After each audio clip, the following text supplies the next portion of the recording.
Meg Corbyn entered the bathroom in the Human Liaison's office and laid out the items she'd labeled the tools of prophecy: antiseptic ointment, bandages, and the silver folding razor decorated with pretty leaves and flowers on one side of the handle.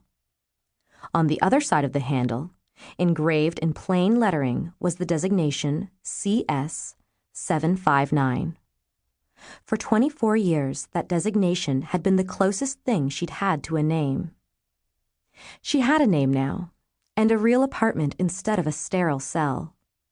In the compound where she had been raised and trained and used, she'd had one friend, Jean, the girl who wouldn't allow anyone to forget that she'd once had a home and a family outside the compound. The girl who had helped Meg escape. Now Meg had many friends, and it didn't matter to her that most of them weren't human. The terra indigene had given her a chance to have a life where helping her find ways to live with the addiction that would eventually kill her. But Simon Wolfgard, leader of the lakeside courtyard, insisted he'd seen someone like her who had survived long enough to become an old woman. She wanted to believe that was possible.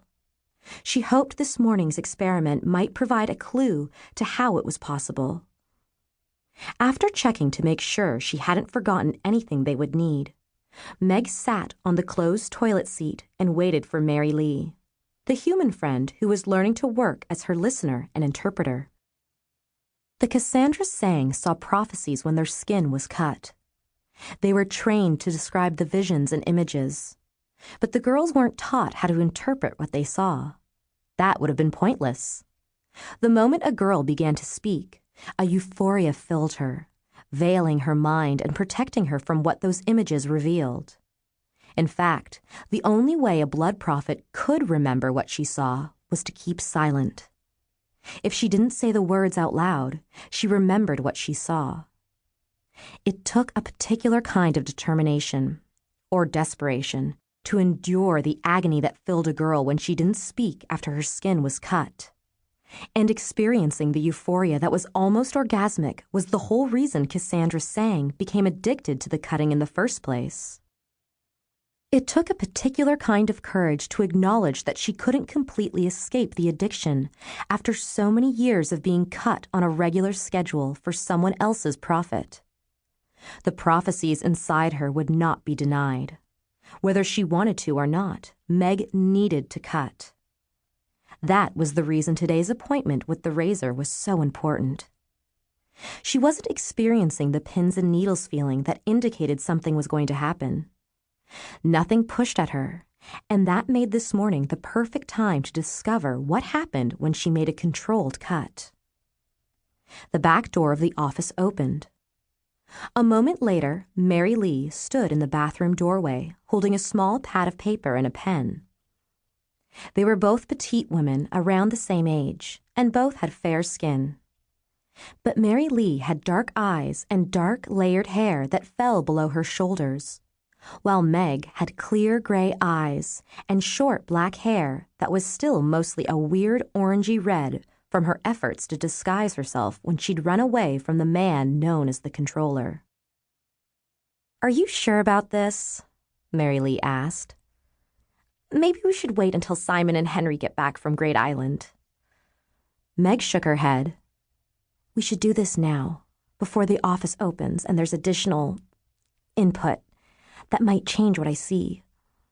Vlad is working at Howling Good Reads today. We can tell him about the prophecy, and he's close enough if we need help." "All right." Mary Lee pulled over a chair from the little dining area, set it just outside the bathroom doorway, and sat down. "What should I ask you?" Meg had thought about this. When clients had come to the controller's compound, they had a specific question. She wasn't looking for anything that defined, but she needed some kind of boundary. "This is what you should ask. What should the residents of the lakeside courtyard watch for during the next fortnight?" "That's pretty vague," Mary Lee said. "And fortnight?" "If I ask about a specific thing in the courtyard, something else might be overlooked, and that might be the important thing the others should know about, Meg replied.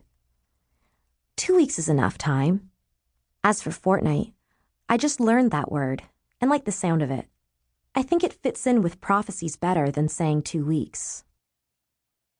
But if this doesn't work, if we don't get anything useful, then you've made the cut for nothing, Mary Lee argued. Not for nothing, Meg said. The euphoria was reason enough to cut. That wasn't something she would say to her friend, so she offered a different truth. If I can stretch out the time between cuts because one cut will supply the warnings we need for 2 weeks and quiet the pins and needles feeling that pushes me to cut, I'll have more years to live. And I do want to live, especially now that I have a real life.